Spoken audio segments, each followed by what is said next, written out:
Começa agora o podcast da Rádio ADM. Aumente o volume e vem com a gente.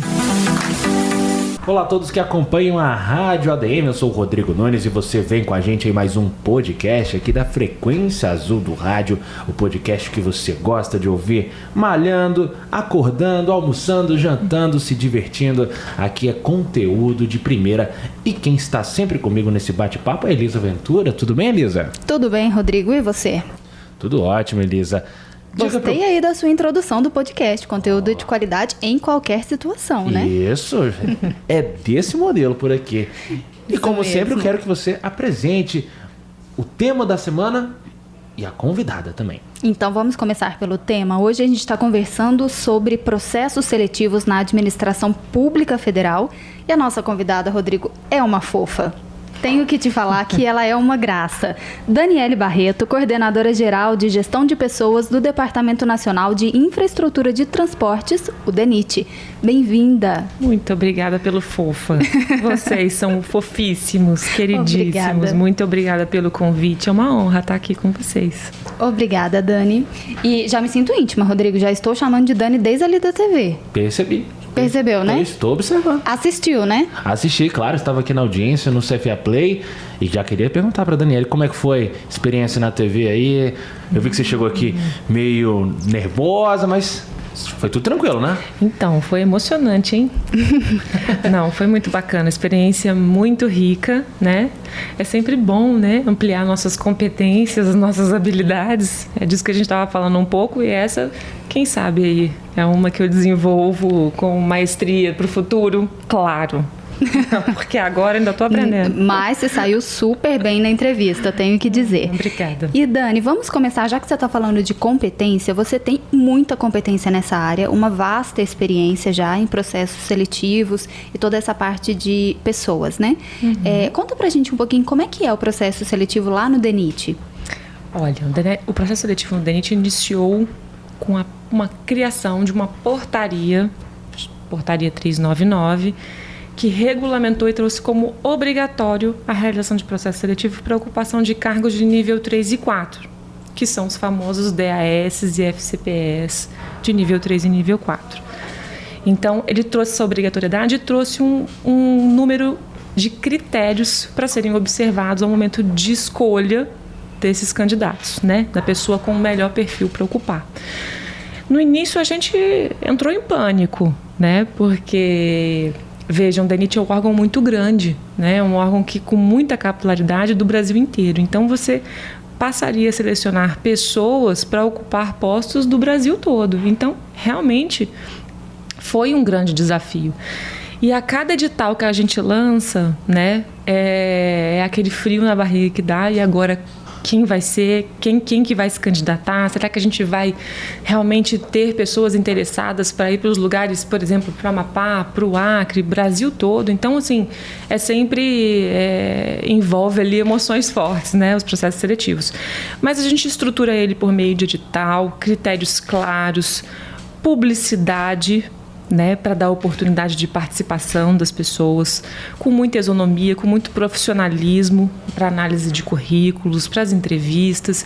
Então, assim, é algo que a gente vem crescendo em experiência, em número. A gente tem feito muito. A gente está agora num momento em que seguramente foram mais de 30 só no ano passado, né? Pessoas que se candidataram, então, eu acho que a gente já fez análise de mais de 1.000 currículos. Se eu não estiver sendo até modesta, né, com esse número. Mas realmente é um processo que envolve um número grande de pessoas analisando, né, cuidadosamente, analisando cada comprovante. Então, assim, não basta você mandar o currículo, você tem que mandar as peças os documentos que comprovem que você tem aquela experiência, que você tem aquela formação, que você ocupou determinado cargo. Então, é uma análise muito criteriosa. É longo, é um processo longo. A gente gostaria que ele fosse mais curto, que fosse um processo mais rápido, mais célere. Quanto tempo demora, mais ou menos? Em torno de 2 meses. 2 meses. Tá? Um processo seletivo sem intercorrências, 2 meses. Entrevistamos essas pessoas, oferecemos a possibilidade, inclusive, de recurso, né? A gente falou um pouquinho ali sobre feedback, sobre resultado. A gente vai divulgando os resultados parciais, abre possibilidade de recurso, abre possibilidade de resposta. Então, tudo isso, colocar tudo isso dentro de um edital e possibilitar essa transparência requer tempo, né? Então, a gente tem aí já algumas pessoas já nomeadas, algumas pessoas já desenvolvendo suas atividades que foram selecionadas aí pelo processo. Então, é algo bem bacana. Agora, é complexo, né? Você pensar num concurso público, na seleção de profissionais, que nem você falou, pensar edital, pensar vagas, pensar distribuição. E isso não é só no DENIT, em diversos órgãos, né? É algo muito complexo, né? O pessoal não tem, às vezes, dimensão do tamanho que é isso, né? Não tem. O que a gente tem observado? Que existem a vontade, né? Que é ótimo, já é um primeiro passo, ter a vontade de abrir um processo seletivo. Mas as pessoas ainda estão tateando, né? Então, às vezes eu vejo um processo seletivo aberto só com o envio de um currículo para um e-mail, sem um regramento, sem um planejamento de etapas, sem um planejamento de divulgação de cronograma, por exemplo, que é tão importante quando você é candidato a um processo seletivo, você saber, né, qual que é o cronograma disso, em que tempo isso vai acontecer, quais são as etapas, né, o que tem por trás.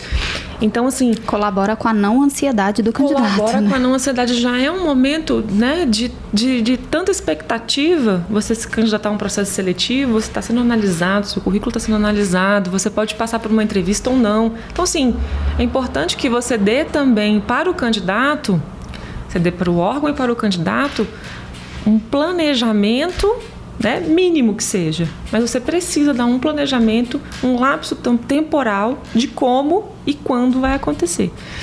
Então eu vejo muitos órgãos com vontade já, né, se adiantando em fazer processos, mas às vezes pecando em alguns detalhes. Então essa é a minha primeira observação. E, por outro lado, eu tenho os órgãos também que estão super bem desenvolvidos e estão realizando processos seletivos, assim, robustos, com muito planejamento, com muita qualidade técnica envolvida, com análise comportamental. Então, assim, esses órgãos, é interessante que a gente realmente crie uma rede, né? Que a gente se aproxime para a gente compartilhar conhecimento, experiência. Olha, o que dá certo, o que não dá certo, como é que vocês fizeram aqui, né? Vamos compartilhar e tal. É muito importante para que a gente crie esse know-how, expertise, né? Para avançar, né? Para que essa iniciativa não morra, né? Que ela, na verdade, ela se fortaleça e, de repente, vire aí um padrão, né? Um critério. Enfim.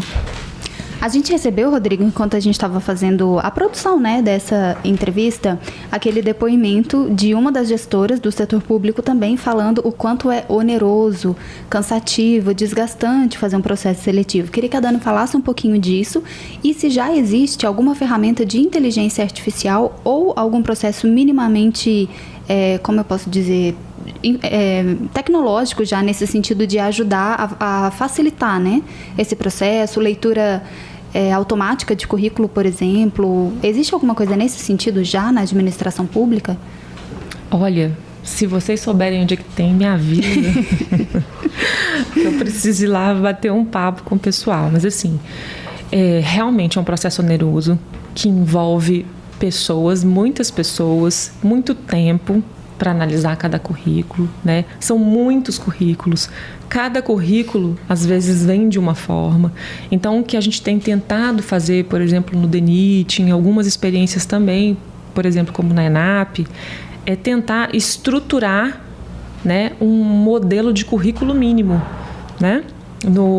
Naquelas ferramentas do Google, enfim, do Google Forms, tentar estruturar a informação que vai chegar, para que a gente consiga facilitar o momento de análise. Porque como é um ser humano que vai analisar, se ele tiver informação mais bem estruturada, ele consegue analisar com mais celeridade, consegue verificar os documentos comprobatórios com mais celeridade e aí dar andamento na seleção.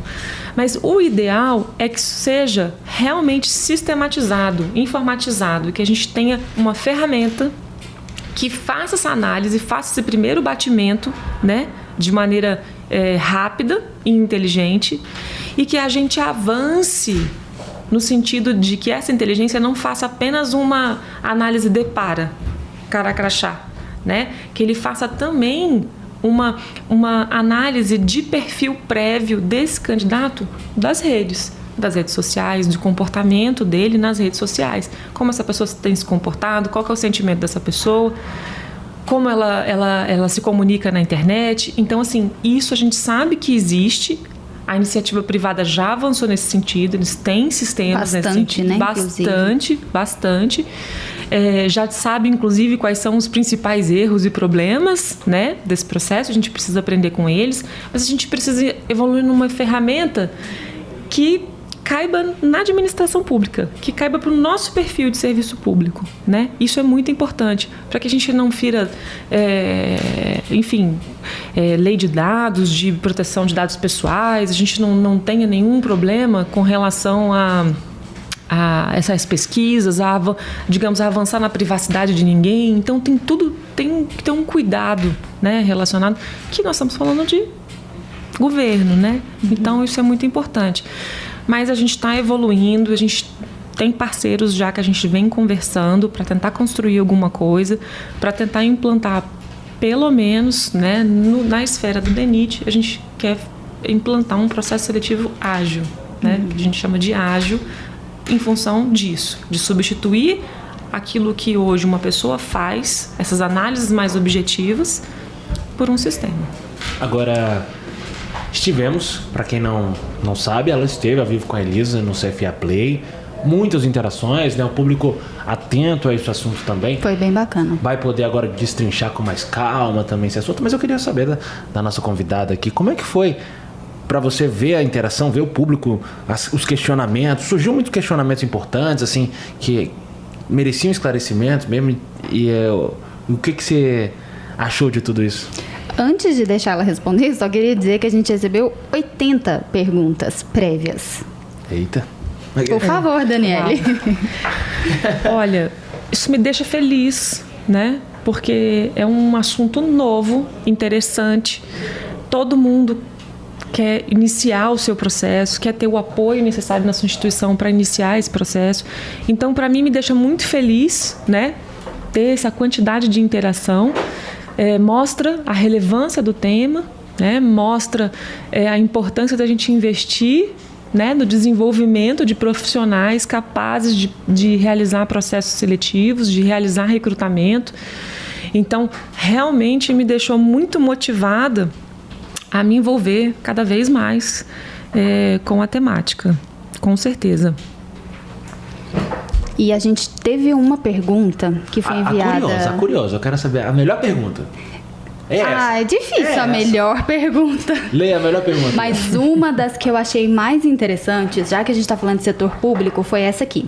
Você avalia que os processos seletivos do governo federal devem ser centralizados em um único órgão, como a ENAP, Escola Nacional de Administração Pública, ou conduzidos por cada órgão individualmente? A resposta da Daniele foi muito sensata e eu gostaria que ela repetisse aqui na rádio pra gente, por favor. E já deixo aqui o meu agradecimento ao Leonardo Prudente, que foi quem nos mandou essa pergunta. Um beijo, Leonardo. Obrigada pela pergunta. Realmente muito importante e pertinente. Como eu falei, a centralização é uma coisa que sempre me preocupa, né? Porque quando você centraliza muito algum tipo de processo, você tende a dar uma morosidade no processo, uma burocratização no processo, que não é tão interessante. No entanto, né, o que a gente observou, falando assim de processo seletivo, hoje a ENAP, ela é uma instituição extremamente importante, eu até acho que ela tem talvez o perfil mais adequado para realizar uma centralização desse tipo, né? Mas o que ela vem realizando são processos seletivos sob demanda, né? Ela não centraliza. E a ideia de centralização traz o seguinte: vamos otimizar os processos seletivos que a gente vem realizando. A gente vê que os órgãos têm feito esforços muito grandes para sistematizar um processo, divulgar o processo, selecionar. Só que às vezes o processo seletivo que a instituição A está fazendo é a mesma que a B, é a mesma que a C. Então, assim, você tem muitas pessoas envolvidas para selecionar pessoas de perfis semelhantes. Então, se você pensar que uma centralização poderia trazer um processo seletivo único para um banco com um grupo maior de pessoas selecionadas, onde as instituições, os órgãos que têm um interesse nesse perfil vão lá buscar, né? Após uma análise, após todo o processo, todas as etapas, a gente passaria igualmente por todas as etapas, só que a gente faria um processo mais robusto, né? Que poderia atender um número de órgãos maior. Então aí você pode pensar em várias áreas, né? Que são comuns aos órgãos. Por exemplo, as áreas de TI, as áreas de gestão de pessoas, as áreas, por exemplo, de orçamento e finanças, né? Então, logística. Então, você tem um conjunto de cargos, né? De perfis semelhantes que estão na grande maioria dos órgãos e que eles vão fazer esforços, né? Separados, individuais, para selecionar pessoas do mesmo perfil. Então, se você tiver uma centralização de maneira organizada, de maneira sistematizada, planejada, etapas muito bem definidas, com gente qualificada e capacitada para avaliar essas pessoas, você poderia ter uma otimização desses processos. Então, assim, eu gosto da ideia. Não sei se a melhor instituição seria a ENAP. Acho que sim, talvez sim, né? Mas poderia ser, por exemplo, um conselho ou um órgão mais diretamente ligado, não sei, ao Ministério da Economia, à Presidência da República. Não sei, mas assim, é uma ideia muito interessante, tá? Muito interessante. Agora, Elisa, aqui no podcast da Rádio ADM a gente bate um papo descontraído, sem aquela formalidade, sem aquele tom de voz impostado ali da TV, né? Mas a gente gosta de bastidores. Claro. E eu sei que teve bastidores. Estamos aqui para isso. Já começa com a nossa entrevistada. Se preparou bem? Como é que foi? Já se vê diante de 3 câmeras ali, o público. Como é que foi? Foi muito emocionante, né, gente? É uma emoção. Não, tem uma preparação, sim, né? Agradeço o carinho e o zelo da Elisa todo momento, né? Obrigada. A gente interagiu antes, ela compartilhou comigo as perguntas, a gente foi... Quero agradecer um parceiro que não posso deixar de falar dele, o Eduardo Paracêncio. O que seria... Sempre, né? O que seria da gente sem o Paracêncio. Exatamente. Né? Então, assim, é um parceiro incrível, né? Dedicado, compartilhou a todo momento conteúdo, se conectou com as pessoas compartilharam sua opinião, as suas ideias, e tudo isso, né? É uma prévia que a gente faz, que a gente se prepara, que a gente estuda, porque a gente vem aqui para prova oral, né, gente? Prova oral foi ótimo, adorei. Prova oral. Esse aqui não é quase um processo seletivo. Quase um processo seletivo. Vamos ver se vocês me contratam para alguma coisa aqui. A gente promete que te dá uma devolutiva, tá? Opa! A gente vai se reunir internamente, né, Rodrigo? E depois a gente te dá uma devolutiva, um feedback. Já estou deliberando sobre o assunto. Pronto. Muito bem, obrigada. E Dani, você está há quanto tempo já trabalhando com gestão de pessoas, processo seletivo? Olha, com gestão de pessoas há mais de 10 anos. Né? Há mais de 10 anos. Eu sou servidora de carreira da ENAP. Então, desde que eu ingressei no serviço público, eu trabalho com pessoas, trabalho com desenvolvimento. Né? No DENIT, eu entrei tem 1 ano, fiz 1 ano de DENIT. Então, eu já entrei com um desafio de processo seletivo. Né? Antes de ser servidora pública, eu trabalhava com processo seletivo, com recrutamento para outras instituições. Né? Então, eu tive a experiência da iniciativa privada. Pude trazer minha bagagem das análises comportamentais, dos soft skills, tudo que a gente estava falando, também da iniciativa privada, porque lá a gente fazia psicotécnicos, testes psicológicos, dinâmicas de grupo para avaliar o quê? As soft skills. Então, é uma experiência de setor público de 10 anos, mas pode colocar aí mais uns 3, então seguramente uns 14 anos trabalhando com pessoas, né? Então, essas experiências se cruzaram agora de maneira muito forte no DENIT, né? Com a portaria, com os processos seletivos do DENIT. E como isso foi criando uma força na administração pública, a ENAP começou a atuar também, né, com processos seletivos desde o ano passado. E aí, mesmo sendo de lá, mais fora, eu continuo dentro da minha casa do coração e continuo atuando também lá como parceira nos processos que são demandados à ENAP, né, o desenvolvimento. Que o mais interessante é que lá a gente tem tido a experiência de altos cargos. Então, um DS5, por exemplo, é uma responsabilidade muito grande, né? É um cuidado que a gente tem que ter muito grande. Então, lá a gente avançou bastante também nesse aspecto. Então, gente, é só sucesso. O processo seletivo é um caminho excelente. Qual DS você é, Rodrigo? Agora que ela falou, acho que eu sou o 5. Eu também acho. Pelo menos ia me candidatar a tal. A 5, né? Eu acho que eu tô aqui, nada menos do que isso. Mas diante de tudo isso que você falou agora, a gente gostaria de saber quais são os bastidores do processo seletivo que te marcaram? Porque você já tem tanta bagagem. Qual foi aquele caso que você falou, não é possível que isso está acontecendo? Ou pro bem ou pro mal. Aquele obstáculo que dificultou muito, mas que resultou talvez numa pessoa excelente, ou o contrário. O que você lembra que você pode compartilhar com a gente? A gente já vivenciou situações engraçadas, do tipo, você faz um processo seletivo para um cargo, digamos assim, não genérico, mas que dá uma possibilidade de candidaturas maiores, né?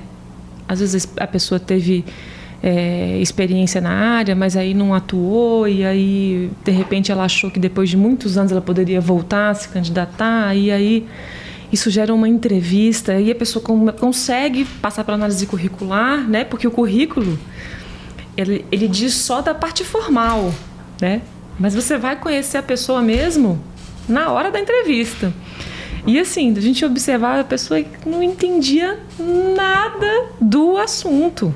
De você ficar, a banca se olhar e falar assim, meu Deus do céu, aonde que a gente errou na análise curricular que a gente não conseguiu filtrar porque essa pessoa não tem nada a ver. Ela está falando só abobrinha aqui. Então, assim, foram situações engraçadas. A gente perceber, puxa vida, né? Onde a gente precisa melhorar, né? Ou, por exemplo, olha só como é importante ter algum especialista no tema sempre do nosso lado. Porque se eu estou analisando a parte comportamental, eu tenho que ter alguém que analise o conteúdo, né? Então, às vezes a pessoa está falando com uma desenvoltura, com uma maravilha, eu estou achando a pessoa incrível, um comunicador nato, mas ela está falando um monte de coisa nada a ver. Dando aquele migué.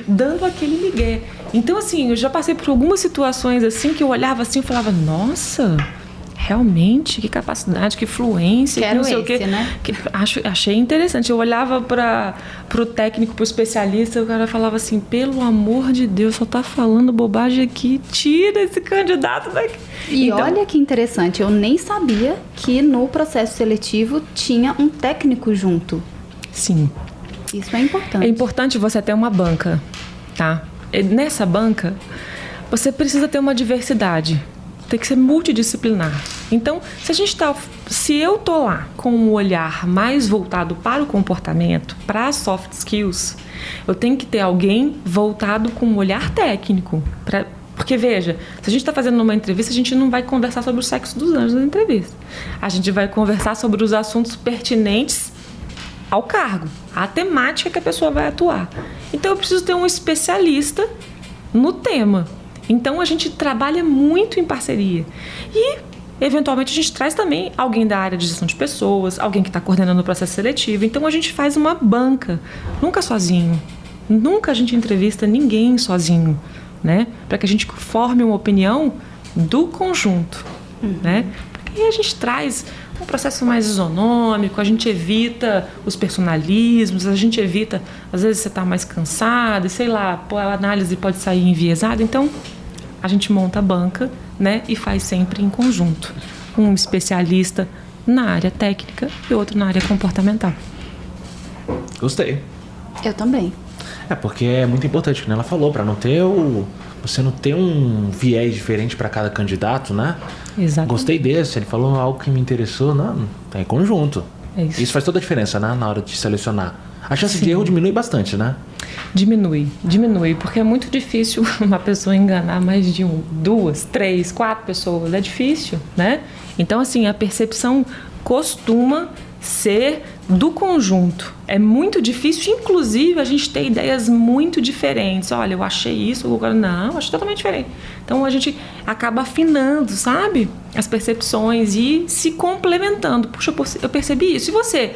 Poxa, eu percebi aquilo ali. Mas você lembra o que ele falou? Então, assim, é interessante você ter essas análises, essas percepções, para que a gente faça realmente uma análise muito não é objetiva, mas é bem pé no chão. Ela é o menos subjetiva possível, tá? É Posso isso, fazer Elisa. uma última pergunta? Vou pensar no seu caso. Pode, claro. Obrigada. Entre as soft skills, que tem tido um peso bastante grande aí, né? Quais são qual é a mais importante, a mais definitiva num processo seletivo? Olha, dentro das soft skills, a gente tem ali as capacidades, por exemplo, de mobilizar equipes. Capacidade de resiliência, de comunicação é muito importante. A habilidade de comunicação é extremamente importante. Gestão de conflitos. Não consigo, gente. 3, 4, né? Acho que nessa aí da comunicação talvez a gente passasse, Rodrigo. O que você acha? Talvez. Só falta, né?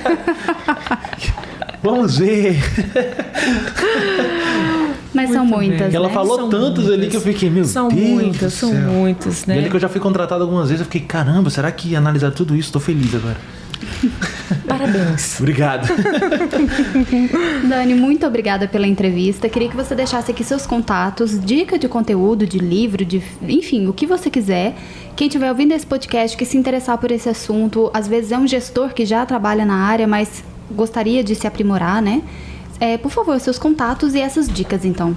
Bom, olha, eu vou deixar meu e-mail, tá? Que é o Daniele, Dani com Y e 2 L's, .barreto, @denit.gov.br. Eu estou à disposição para quem quiser entrar em contato comigo, a gente conversar, trocar uma ideia. Tem o meu LinkedIn, Daniele Barreto, também estou lá à disposição. E aí a gente troca dicas, troca conteúdos, troca informações, experiências, né? É muito importante a gente estar junto de pessoas que estão engajadas em promover processos seletivos em prol da administração pública. Afinal de contas, a sociedade pede, né? Exige bons serviços de qualidade, né? Então, é isso. Vamos lá. A gente precisa muito, né? Precisa. Muito obrigada. Essa foi Daniele Barreto, coordenadora geral de gestão de pessoas do Departamento Nacional de Infraestrutura de Transportes, o DENIT. Obrigada, Rodrigo, pela participação, pela colaboração, pela ajuda, pelas brincadeiras de sempre. Obrigado, dona Elisa. Obrigado. Dona Elisa, né? Mas ela não é uma senhora, viu? Foi só um termo educado. Elisa, obrigado. Obrigada. Elisa Ventura está sempre com a gente aqui no podcast da Rádio ADM. E obrigado também, Daniele, pela participação aqui. Muito proveitosa. Tenho certeza que vai bombar esse podcast. Você já sabe, aqui na Frequência Azul do Rádio você fica ligadinho porque tem notícia, música, informação e conteúdo de primeira. Tudo aqui bem gerenciado pra você, viu? Então, até a próxima. Você ouviu o podcast da Rádio ADM. Até o próximo episódio.